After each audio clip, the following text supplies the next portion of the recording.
microscopic marvels that can survive in conditions that would obliterate most life forms.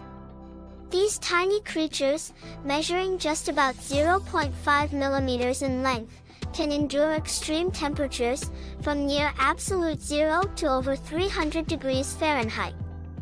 Remarkably, they can withstand pressures 6 times greater than those found in the deepest ocean trenches and even the vacuum of space.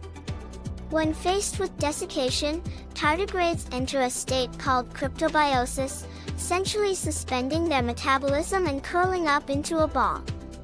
In this state, they can survive without water for decades.